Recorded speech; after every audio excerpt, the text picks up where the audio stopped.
Greetings everyone and welcome to my channel. I'm your host Captain Ryan. Today's video has got me back in my favorite Tier 9 destroyer, the USS Fletcher. As the battle gets underway here, it's a Tier 10 maximum battle on two brothers in domination match mode.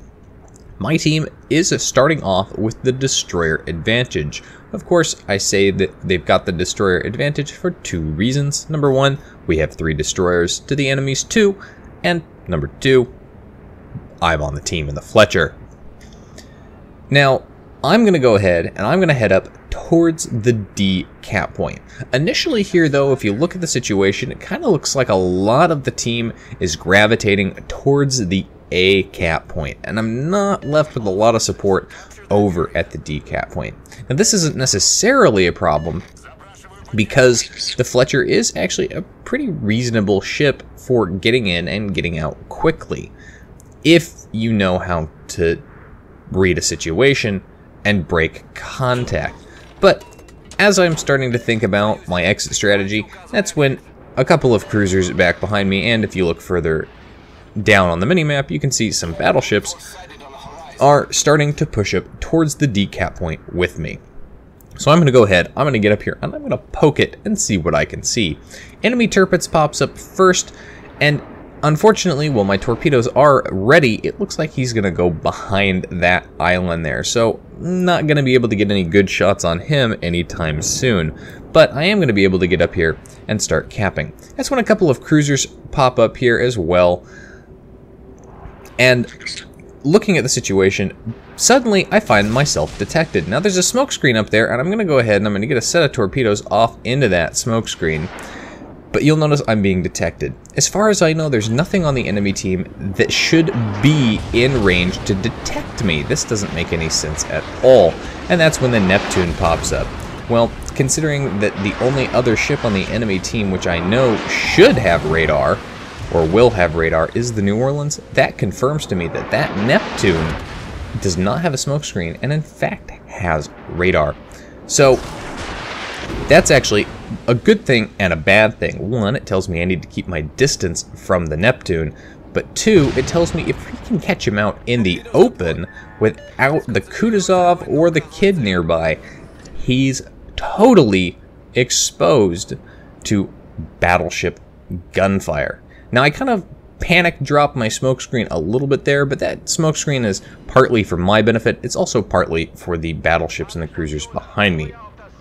Managed to connect with something for my first set of torpedoes in that smokescreen. Now I'm not sure what that was. I was kind of hoping I was going to get the Neptune. Wouldn't that be great? But it wasn't actually the Neptune. Now you'll notice the enemy team is starting to capture the D cap point, and of course the destroyer, the Kid, is on this side of the map. If you look at the minimap, you can see the other destroyer is on the other side. Second set of torpedoes actually managed to connect with the Ibuki over there, which is kind of nice for me. I'm going to go ahead and I'm going to get another set of torpedoes off past the headland of that island. I'm kind of hoping I can nail the Tirpitz there. There the Kutuzov has popped up, and you can see how low health he is. That tells me exactly what I managed to nail with torpedoes. Now, that Neptune once again pops up there. He's pushing hard past that island. Nobody is shooting at him. I really want that guy dead.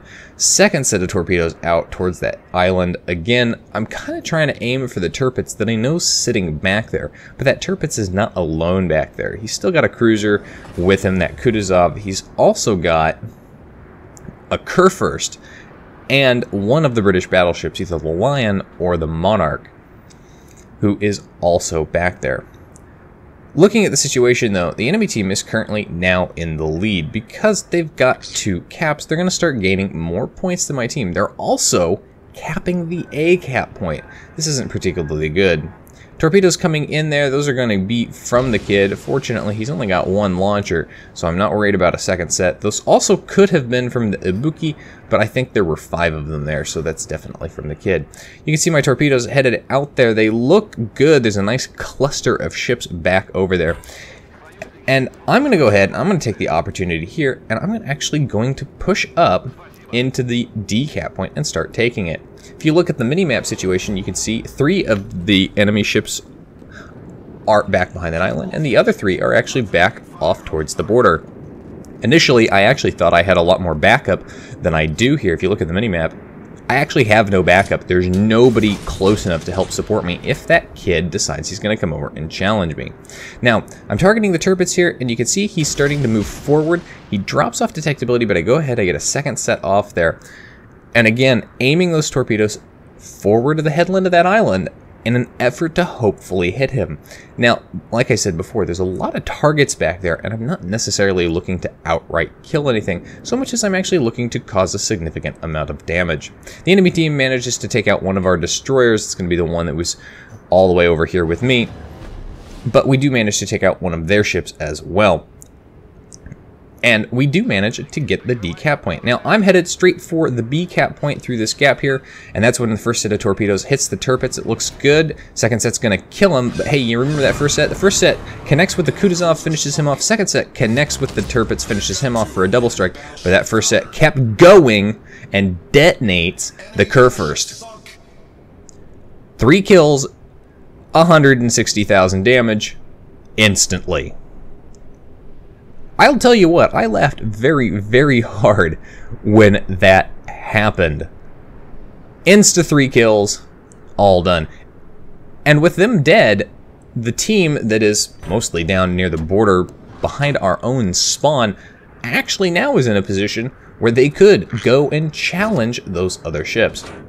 And speaking of challenging and in a position, I'm in a position here to go ahead and take the B cap point.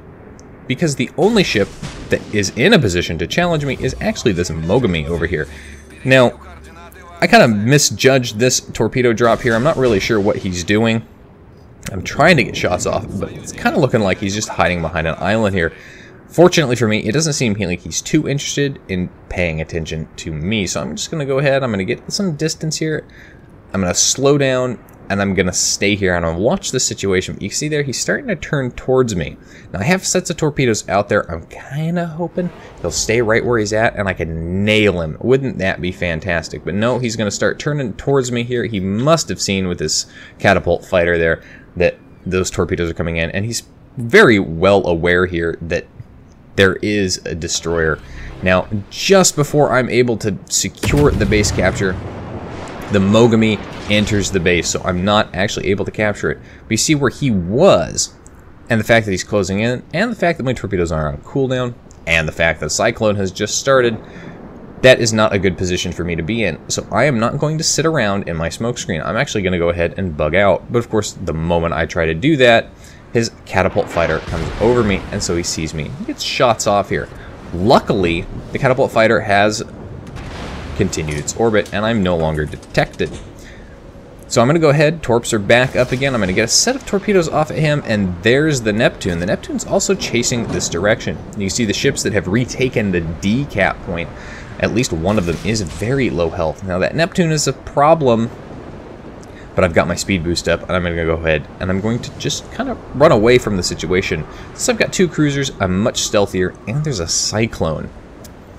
The trick here, though, is to keep my distance, since both cruisers are kind of trying to close in, and both cruisers seem to be trying to corral me between the 2 of them so they can get some nice crossfire. I am a very dangerous destroyer here, so getting rid of me is definitely a priority. Now, again, briefly spotted there by that catapult fighter, so both of them knew I'm back here. They both roughly know where I'm going. I'm going to go ahead, and I'm actually going to turn the opposite direction to where I think they think I'm going to go, which is behind that island. Instead, I'm going to use the open water, lots of room to maneuver here, and just kind of bide my time and see where these ships are going to pop out. At this point, the enemy team is really, really suffering here. They're down to just 5 ships, 1 destroyer left. My team has all of their ships minus 1 destroyer.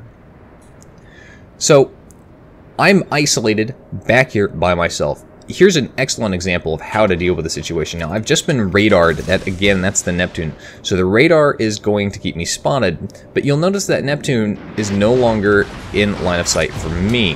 That tells me that he's greater than 8 kilometers, and the radar that he has got is only 9.5 kilometers, or roughly 9.5 kilometers.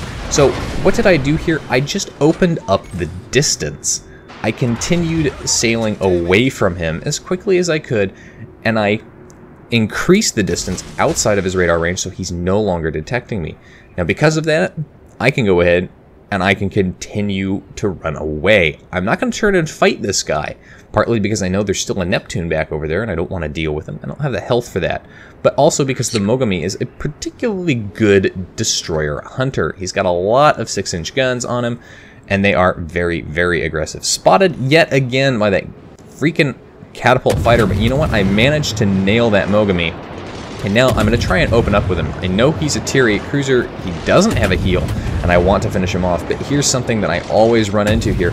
Look at these shots. They're going in there. I'm hitting him, but I'm not doing any damage. The Mogami against my 127mm high explosive at this kind of range is really, really not doing much damage. And I've actually run into this problem before dealing with the Bukis and Mogamis, where I will open up with them. They're so low health I should be able to kill them, and then all my shots shatter and I don't actually manage to do it. And the Mogami can return fire at almost as fast a rate. Now he's going to go ahead, he's going to cause me some problems, but I've popped my smoke screen, so I'm no longer detected. He's still detected because he's firing, and so yes, you can see enemy ships outside of your smoke screen. If they're firing, the detection manage stays the same, and I finish him off for my 4th kill and 22,100 damage in the game. And it's a victory for my team, 3 caps, and 1,000 points. We only lost 2 ships in that entire battle, leaving the enemy team with only 2 ships at the very end. Like I said, 22,000 damage done in that game. 4 kills, high caliber, double strike, should have been a triple strike, and devastating strike as well. 11,000 XP earned in that game. Very, very happy about that. And of course, with a result like that, especially the detonation on the Kurfürst, which just suddenly bumped me up there. Top of the team for XP earned at well over 2,000 base XP, and not a single person on the enemy team managed to break 1,000 base XP. Anyway, that's it for today's video, folks. If you liked the video, hit that like button, hit the subscribe and follow button, leave a comment down below. If you'd like to get semi-regular channel news and updates, you can do so by liking and following me on Facebook. If you'd like to help support me and the channel, as well as gain additional supporter perks, you can become my supporter on Patreon.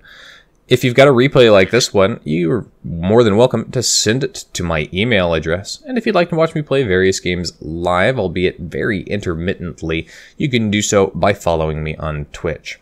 Additionally, if you do hit that subscribe button, be sure to hit the notification button as well and come back and see all of my videos each and every week. You can find the links for all of those in the video description down below. And as always, I'll see you next time. This is Captain Rye, signing off.